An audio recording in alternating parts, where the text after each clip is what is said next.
Gracias por acompañarnos. Yo sé que cuento con usted.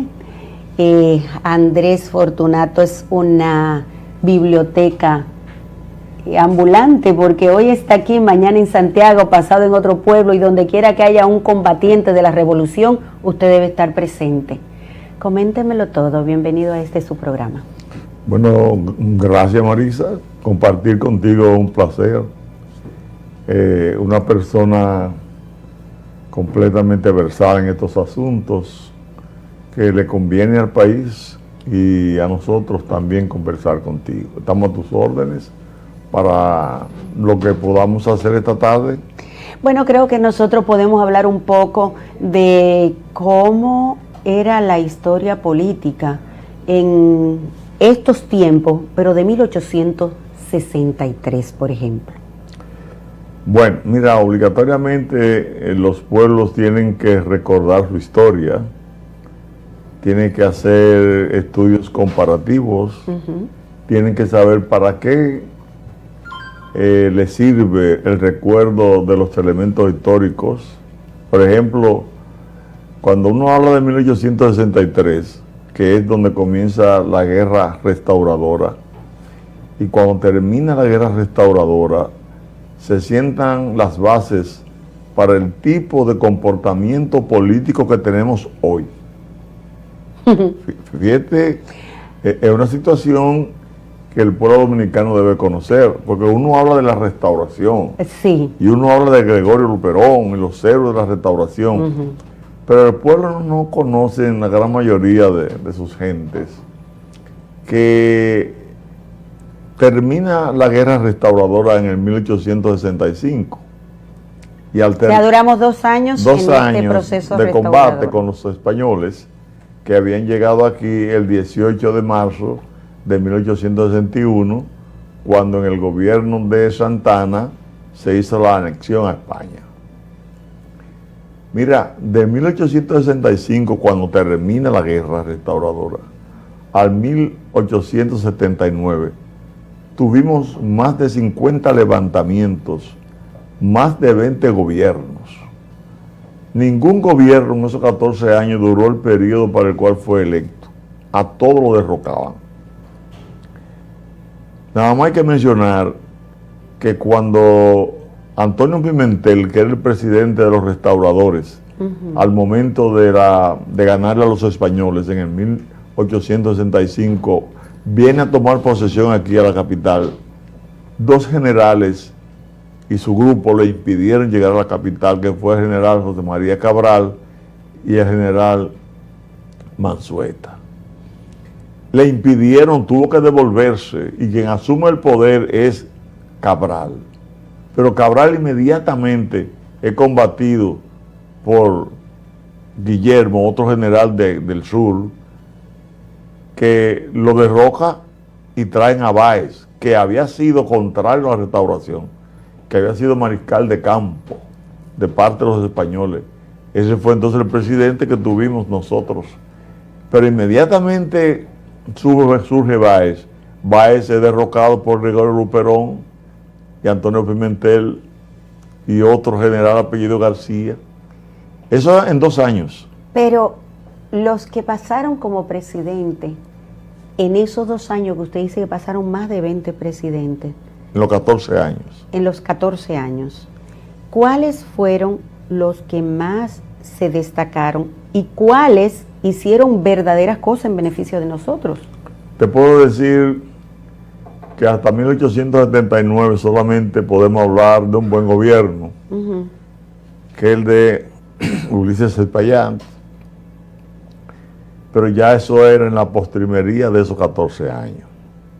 Porque tuvimos, por ejemplo, a Báez, después que vino en el 65, en 1865, lo tumba en el 66, vuelve en el 68 y hace una dictadura de 6 años, hasta fines de 1873, que uno de sus líderes, Ignacio María González, forma el movimiento 25 de noviembre para derrocarlo a Báez y unirse con los grupos azules.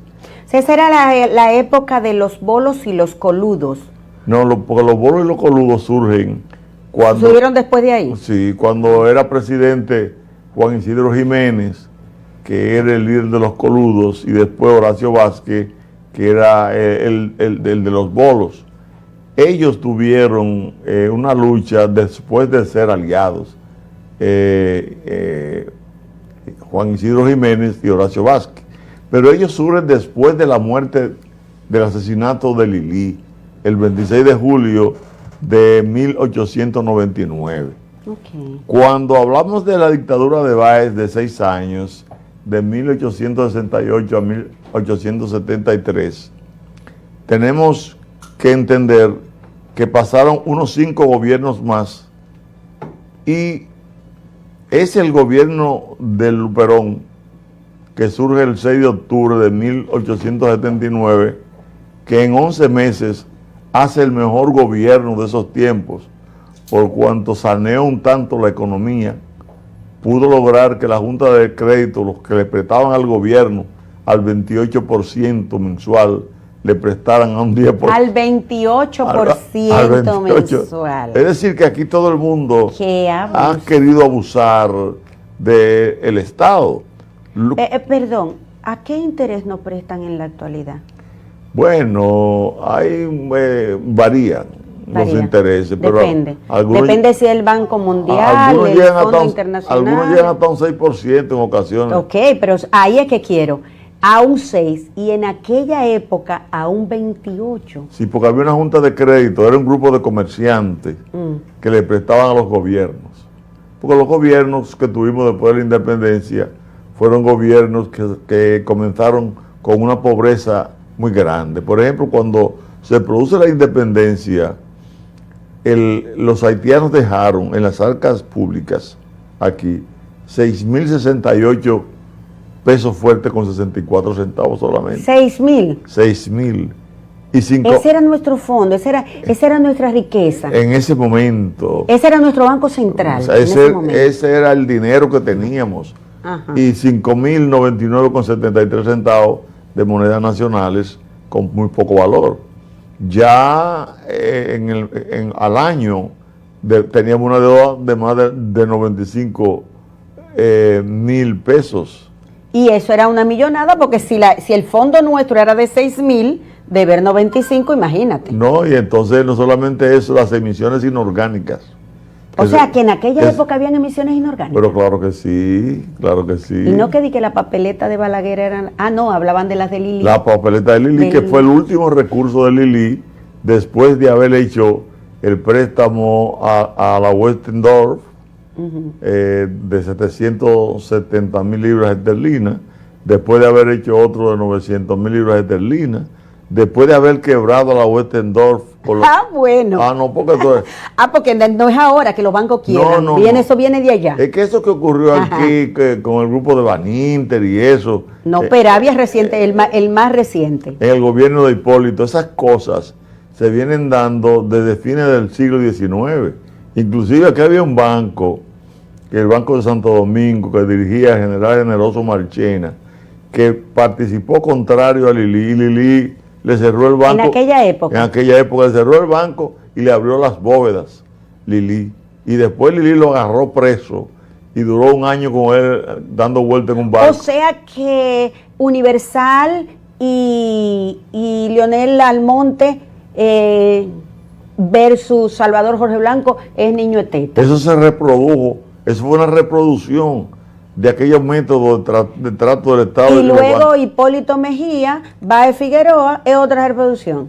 Es una reproducción, porque tenemos una sociedad... Imitadores, qué buenos imitadores. Tenemos una sociedad que no ha evolucionado en términos éticos. ¿Cómo es? No ha evolucionado en términos éticos. Eso que pasó ahora con el gobierno del PLD, eso se viene repitiendo desde aquellos tiempos. Por ejemplo, los generales en esos tiempos hicieron de su servicio militar una profesión política y económica, donde para ellos participar... O sea que Cáceres Chestaro es... Oh, pero es que cuando tú ves lo que ocurrió... Pero mencióneme un par de esos de nombre de esos de la antigüedad, de eso que usted está mencionando, de finales del siglo XIX. Oh, pero en el siglo XIX, por ejemplo, todo el ejército que luchó contra España, cada general que había se quedaba con un grupo de personas que vivían de lo que negociaba ese general con quien quería ser presidente o con quien se quería mantener en la presidencia. Nosotros teníamos, por ejemplo, el caso de Braulio Álvarez, ya en el gobierno de Meriño, que él y Cesario Guillermo, para traer de nuevo a un baecista al poder, se levantan contra Meriño y tiene Ulises Heró que combatir en el este y Meriño, el padre Meriño, combatir en el sur. Los dos ganaron y fusilaron a todo el que cayó preso en esos tiempos. Eso ya en el año de 1881. Pues usted ve por qué es importante que eduquemos al pueblo dominicano en relación a la historia. Porque para muchas personas sería algo nuevo, pero para el que conoce la historia sabe que no es algo nuevo, sabe que estamos repitiendo cosas que los políticos han estudiado y le han sacado provecho político en el momento actual. Eso es así. ¿Tú sabes en qué año comenzaron los militares a mandar aquí? ¿En qué año? Cuando se produce la devastación de Osoria, en el 1606. Que se adjudica a los europeos el haber devastado la zona fronteriza y la zona haitiana por las caobas y el roble, pino y demás que se llevaban para las construcciones de iglesia en los pueblos de Europa. Pero eso fue durante todo el periodo colonial. Ajá. Ahora los militares, cuando ellos comienzan a defender el territorio nacional, le exigen a la corona que todo el que vaya a gobernar en nombre de la corona aquí, o debe ser un militar o debe de ser apoyado por los militares. Y desde ahí comienza esa vida de preeminencia militar que se impone en la época de independencia, cuando Santana se le impuso a los trinitarios. Porque aquí hay una situación, ¿por qué aquí en la República Dominicana hay una ignorancia política tan grande, cívica, ética, de conocimiento del Estado y de los momentos patrios? Pero ¿no será que se quiere ir borrando? Porque incluso yo veía 3 padres de la patria en las instituciones gubernamentales anteriormente. En la actualidad estoy viendo solo a Juan Pablo Duarte. Parece ser que queremos borrar esta parte de la historia y quizás hasta nuestro libertador, porque tal vez, como decía al inicio del programa, la idea es que en lugar de 11 millones seamos 21 millones o 22 millones. Si la República Dominicana, los líderes políticos no han logrado tener un ideal común de la patria que queremos defender y del perfil de dominicano, de ciudadano y ciudadana que necesitamos tener. En base a eso se pierde inclusive la educación cívica y moral en las escuelas. En base a eso, los jóvenes del país no están siendo educados en Constitución, como establece el artículo 63 de la Constitución de la República. O sea... Repetimos el artículo 63. Sí.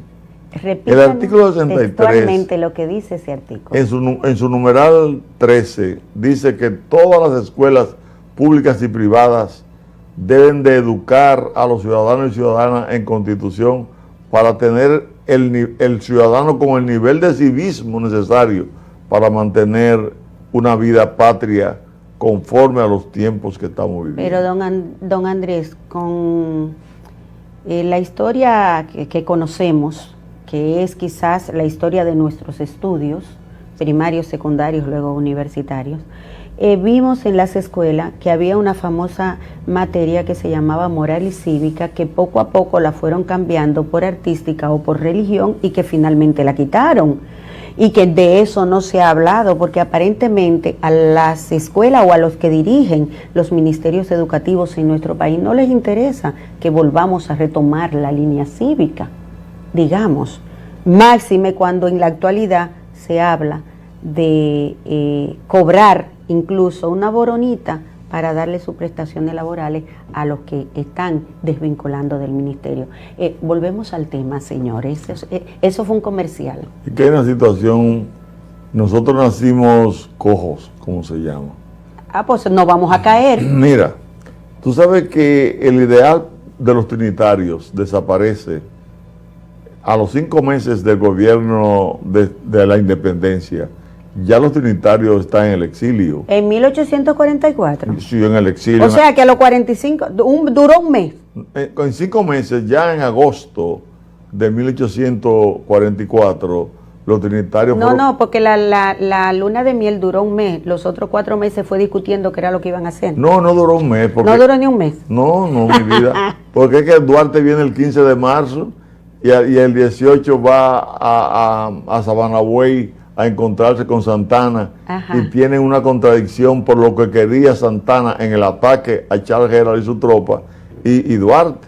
Duarte quería que lo atacaran y Santana decía que no, que había que esperar que ellos vinieran para entonces hacer la emboscada. La división comienza ahí. Hablamos de lo de marzo y podemos remontarnos incluso a ese marzo de Asua.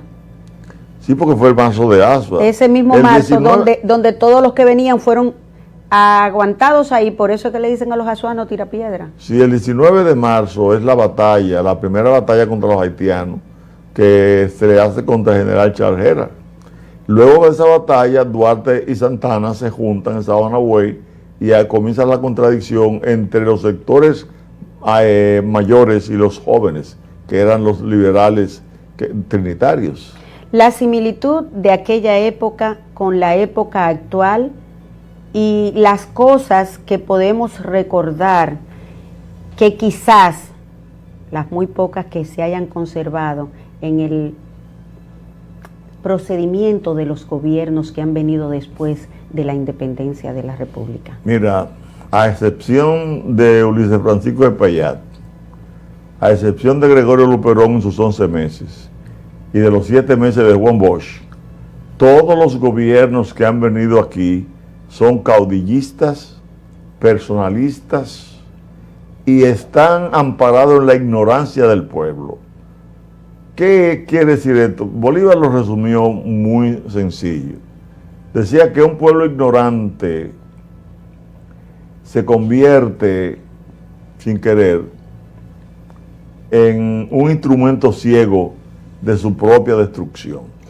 Estamos ciegos. Sí, aquí no, mira, estamos ciegos, nacimos cojos, me dijo usted hace un ratito. Correcto. O sea, ¿cuál es nuestra esperanza como pueblo que anhela vivir una real democracia y que se desarrolle la economía y las riquezas que han sido nuestras que nunca nos la han dejado utilizar? Mira, los militares constitucionalistas hemos acuñado una frase que dice que para arreglar el país lo que hay que hacer es que se cumpla con la ley. Y punto. Nosotros, porque eso fue lo que hizo Duarte. Duarte planteó en el artículo número 1 de la propuesta de constitución que la ley es la regla a la cual deben adaptar sus actos, así los gobernantes como los gobernados. Es la ley que tienen que dirigir. Y el profesor Juan Bosch planteó, al juramentarse el 27 de febrero de 1933, claramente que en una democracia no puede haber otro gobierno que no sea un gobierno de la ley. Nosotros planteamos que hay que constitucionalizar la vida nacional. Inclusive le hemos pedido al presidente de la República que aplace sus pretensiones de hacer una reforma constitucional.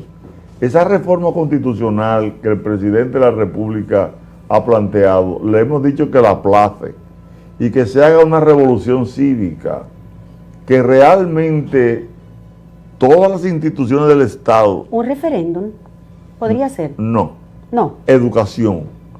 Es que la gente no sabe, en los 158 municipios y 235 distritos municipales, para qué elige un regidor o una regidora.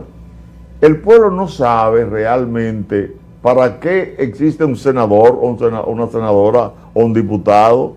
La gente no sabe que el Congreso es el fiscalizador del Poder Ejecutivo, que los gastos que hace el Poder Ejecutivo tienen que ser controlados y supervisados de acuerdo al artículo 246 de la Constitución de la República por el Congreso. El artículo 246 creo que ha quedado varado en una esquina de lo que se llama Congreso, porque para nadie es un secreto que todo va a funcionar en torno a la mayoría que tenemos y en torno a las negociaciones que hagamos, y que mucha gente hicieron negociaciones antes de las elecciones que no le permiten dar un paso a la izquierda o a la derecha, sino en una sola dirección. Gracias, don Andrés, por estar con nosotros. Este es su programa, yo lo quiero aquí más a menudo. Por favor, no nos deje solo y vamos a educar un poco a la ciudadanía en relación a nuestros derechos y deberes. A ustedes buenas tardes, gracias por acompañarnos. El próximo sábado volvemos a estar en Seguridad Estatal. Quédense con la programación de Hilando Fino TV. Bye bye.